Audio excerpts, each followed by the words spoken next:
इस बार भारत की धर्मशाला में कुछ ऐसा हुआ जिसने तिब्बतियों को ही नहीं बल्कि दुनिया भर के बौद्ध अनुयायी को खुशी से भर दिया और इसे देखकर चीन की आंखें शर्म से झुक गई। तो मैं बात कर रहा हूँ 14वें दलाई लामा के 90वें जन्मदिन की। तो धर्मशाला में दलाई लामा का 90वां जन्मदिन बड़े ही धूमधाम और जश्न के साथ मनाया गया। वहीं इन सबको देखकर चीन को मिर्ची लग गई। चीन को मिर्ची इसलिए लग गई क्योंकि 6 जुलाई 2025 यानी कि आज के दिन दलाई लामा का 90वां जन्मदिन धर्मशाला के एक मंदिर में मनाया गया, जो तिब्बती समुदाय का एक प्रमुख तीर्थ स्थल है। और वहां पर कई हजारों अनुयायी पहुंचे थे दलाई लामा का जन्मदिन मनाने के लिए। दलाई लामा का जन्मदिन मनाने के लिए मंदिर को कई रंग बिरंगे झंडों से सजाया गया, भव्य प्रार्थनाएं और इसके साथ सांस्कृतिक कार्यक्रम भी किए गए।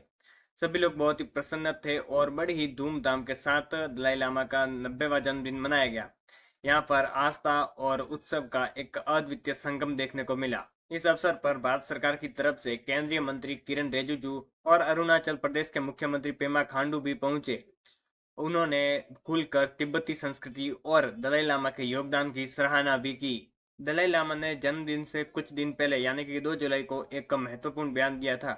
उन्होंने कहा था कि मेरे पुनर्जन्म को गदेन फोरजांग ट्रस्ट ही पहचान सकता है। इसमें उन्होंने एक पिछली बैठक का जिक्र भी किया जिसमें उन्होंने कहा था कि भविष्य में दलाई लामा के जन्म को पहचान सकता है सिर्फ उनके धार्मिक गुरु और उनके ट्रस्ट ही पहचान सकते हैं। बाकी किसी को भी इसमें दखल देने की जरूरत नहीं है। उन्होंने यहाँ तक कि चीन को भी बुला के दखल देने की कोई जरूरत नहीं है।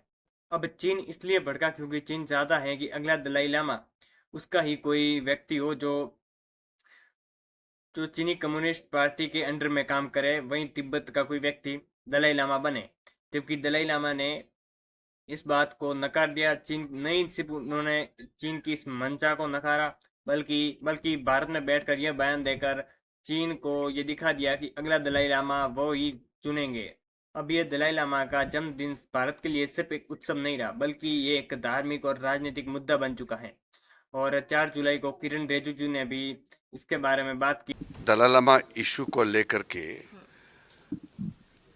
हमको कंफ्यूजन में रहने का जरूरत नहीं है। दलाई लामा जी पूरे विश्व में जितने बौद्ध धर्म मानने वाले लोग हैं और जो परम पावन दलाई लामा जी को जो मानते हैं, वो सबका इच्छा है कि दलाई लामा जी अपना तय करेंगे। ये तो भारत सरकार का या मुझे अलग से कुछ कहने का आवश्यकता नहीं है। अगले दलाई लामा कौन हो वो तो दलाई लामा जी और मुझे चाइना का स्टेटमेंट पे मुझे कोई रिएक्शन करना नहीं है।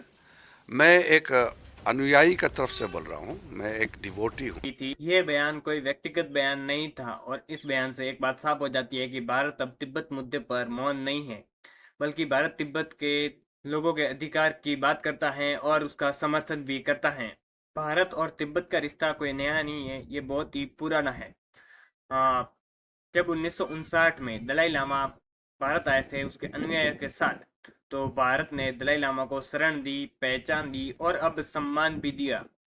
इन सब से और इस उत्सव से यह बात तो साबित हो जाती है कि भारत अब सिर्फ तिब्बती शरणार्थियों का मेजबान नहीं रहा बल्कि उनकी आवाज भी बन चुका है।